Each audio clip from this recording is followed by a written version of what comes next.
नमः शिवाय।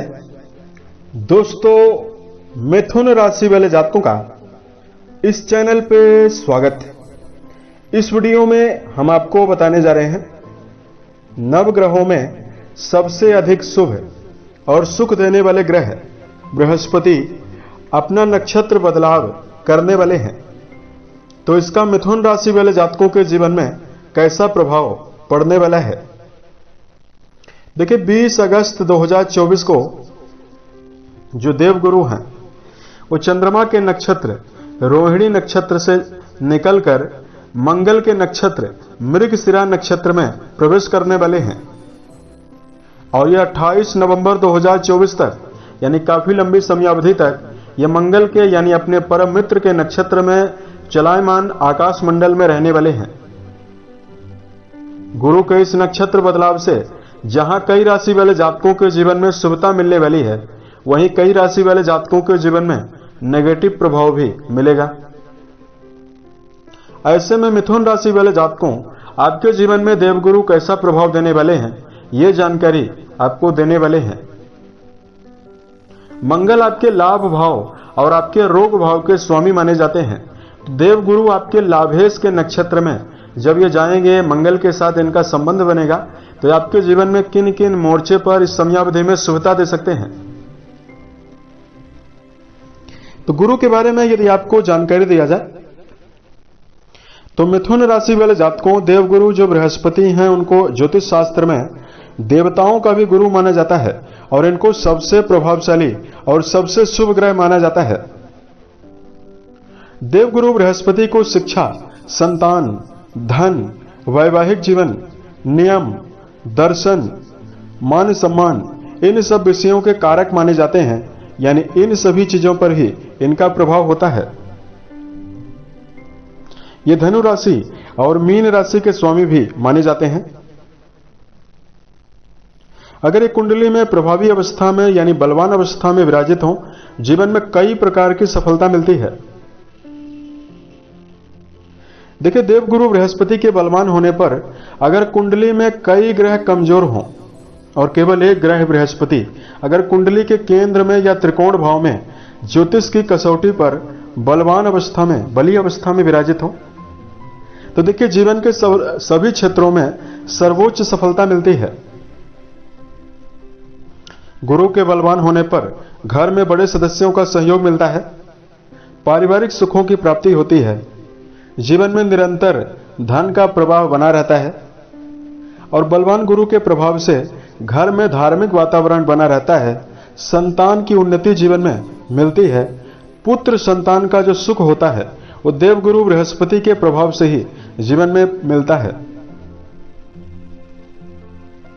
साथ में यही देवगुरु बृहस्पति अगर कुंडली में नीचस्थ अवस्था में विराजित हो या पाप कर्तरी योग के प्रभाव में हो या देवगुरु सूर्य देव के द्वारा अस्त अवस्था में कुंडली के 6वें, 8वें और 12वें घर में विराजित हो, शरीर में पीलिया की बीमारी, डायबिटीज की समस्या, शरीर में दर्द, पेट से जुड़ी हुई बीमारी, हार्निया की समस्या, साइनस और लीवर जनित रोग देने लगते हैं।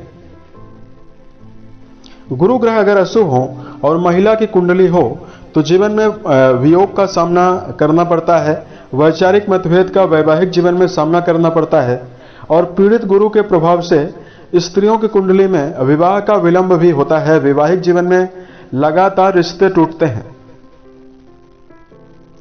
तो देखिए, गुरु ग्रह की शांति उम्र के 18वें, 19वें और 21वें वर्ष में अगर पत्रिका में गुरु अस्त हो या खराब हो, उनकी शांति करा लेनी चाहिए। अन्यथा जीवन में जब इनकी महादशा या अंतरदशा लगती है, महादशा 16 साल की होती है, तो ये काफी बुरा रिजल्ट देते हैं। तो आइए हम आपको बताते हैं कि मिथुन राशि वाले जातकों के जीवन में कैसा प्रभाव मिलने वाला है। यह जानकारी आपके चंद्र राशि के ऊपर प्रभावी है, तो आप इसे इसी आधार पर देखें। यदि आपके पास चंद्र राशि ना हो तब इसे आप अपनी नाम राशि के अनुसार भी देख सकते हैं।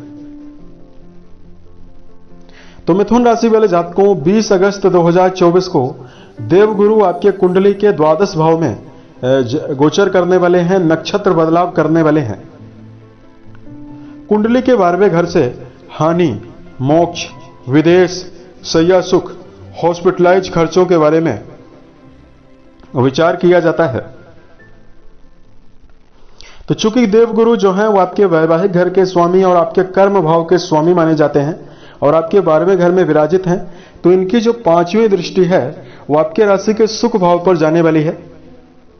7वीं दृष्टि जो है वो आपकी राशि के रोग भाव पर जाने वाली है और इनकी 9वीं दृष्टि दर्शकों आपकी राशि के आयु भाव पर जा रही है। ऐसे में मिथुन राशि वाले जातकों के जीवन में कई प्रकार की सफलता का योग बनने वाला है। देखिए, आपके राशि के द्वादश भाव में ये प्रभावित है और कर्म भाव के स्वामी हैं, तो कर्म क्षेत्र के मामले में आपको ज्यादा मेहनत करनी पड़ रही थी और करियर के मामले में आपको ज्यादा मेहनत का रिजल्ट ना के बराबर मिल रहा था। लेकिन जब ये मंगल के नक्षत्र में 20 तारीख को जाएंगे तो देखिए लाभेश के नक्षत्र में है, तो जो आपके जीवन में कर्म क्षेत्र का संतोषजनक परिणाम आपको नहीं मिल रहा था, वही परिणाम आपके जीवन में दोबारा मिलने वाला है।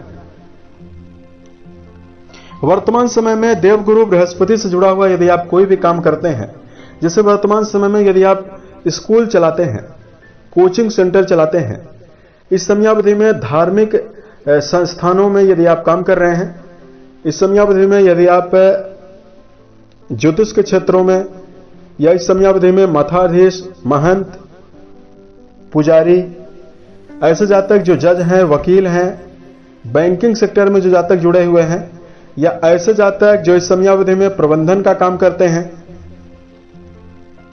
साहूकारिता का काम करते हैं, और इस समयावधि में मंगल से जुड़ा हुआ क्षेत्र भी अब आपके लिए अच्छा रहने वाला है। हालांकि मंगल आपकी राशि के लिए उतने बेहतर ग्रह नहीं माने जाते हैं, लेकिन यहां पर गुरु का जो 6वें भाव से संबंध बनने वाला है, ऐसे में जो जातक electrical engineering, mechanical engineering, body building, कुश्ती, फायर ब्रिगेड, आतिशबाजी, सेना, पुलिस, आर्मी, अग्नि से जुड़ा हुआ काम करते हैं, यहां पर आपको बड़ी सफलता मिलने वाली है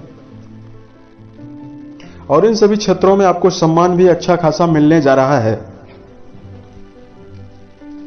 यहां पर देखिए, सबसे पहली बात तो यह है कि देवगुरु आपके वैवाहिक घर के स्वामी हैं और वर्तमान में आपके द्वादश भाव में प्रभावी रहेंगे। देखिए, वैवाहिक जीवन में आपको पिछले समयावधि से ज्यादा तालमेल बैठाने में यहां पर आसानी होने वाली है, क्योंकि देवगुरु बृहस्पति को इस समयावधि में मंगल की पावर मिलने वाली है।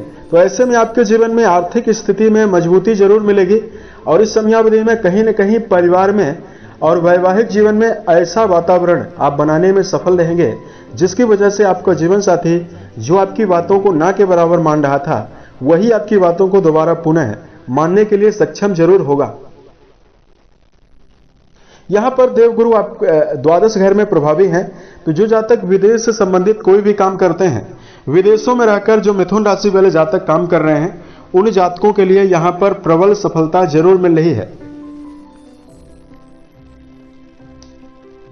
साथ में देवगुरु बृहस्पति का जो संबंध है वो आपकी राशि के 6वें घर से बनने वाला है, तो यहां पर आपके जीवन में यदि कोई कोर्ट कचहरी या मुकदमेबाजी जैसे विषयों में आपका जुड़ाव है और किसी प्रकार से यदि आप विजय की संभावना लेकर इन सभी क्षेत्रों में चल रहे हैं, यहां पर आपको शुभता जरूर मिलने वाली है। गुरु लाभेश के नक्षत्र में है और पंचम दृष्टि आपके सुख भाव पर डालने वाले हैं। ऐसे में मिथुन राशि वाले जातकों को पारिवारिक जीवन में खराब वातावरण यदि बना हुआ है तो परिवार का वातावरण भी सही होने वाला है और उसके साथ साथ मिथुन राशि वाले जातकों आपके घर में भौतिकता की वृद्धि होने वाली है। यानी कहने का मतलब यह है कि भौतिक सुख, ऐसे सुख जिससे आप उम्मीद रखते हैं इसको प्राप्त करने का, भूमि है, भवन है, वाहन है, यदि आप लेना चाहते हैं, काफी लंबे समय से आपका सपना है, वो पूरा होने वाला है। अब देखिए, गुरु आपके 12वें घर में विराजित हैं और 12वें घर पर इनको गोचर में अच्छा रिजल्ट देने के लिए बहुत ही कम आंका जाता है, तो कुछ विशेष सावधानी आपको, बड़ी सावधानी आपको रखने की आवश्यकता रहने वाली है।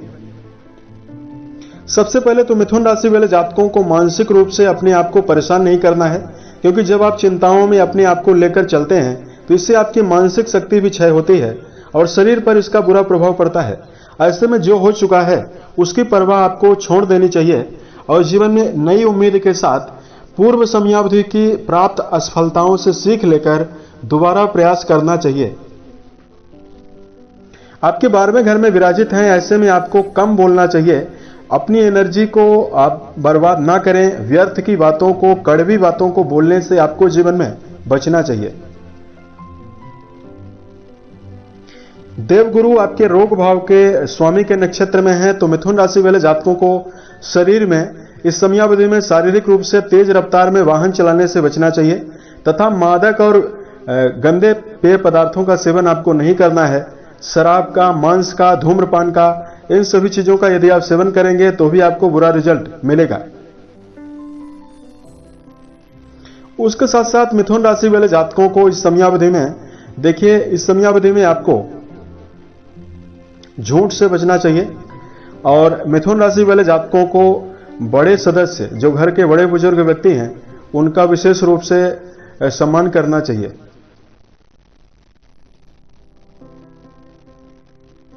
अब अगर आपके लिए धार्मिक उपायों की जानकारी दिया जाए तो मिथुन राशि वाले जातकों, यदि आपको वैवाहिक परेशानी जब से गुरु आपके 12वें घर में गए हैं तब से आपको हो रही है, यानी 1 मई 2024 से आपको वैवाहिक समस्या यदि लगातार हो रही है, तो इस समयावधि में देखिए विष्णु सहस्त्र नामावली इसका पाठ करना और केसर का रोजाना तिलक लगाना शुभ रहने वाला है।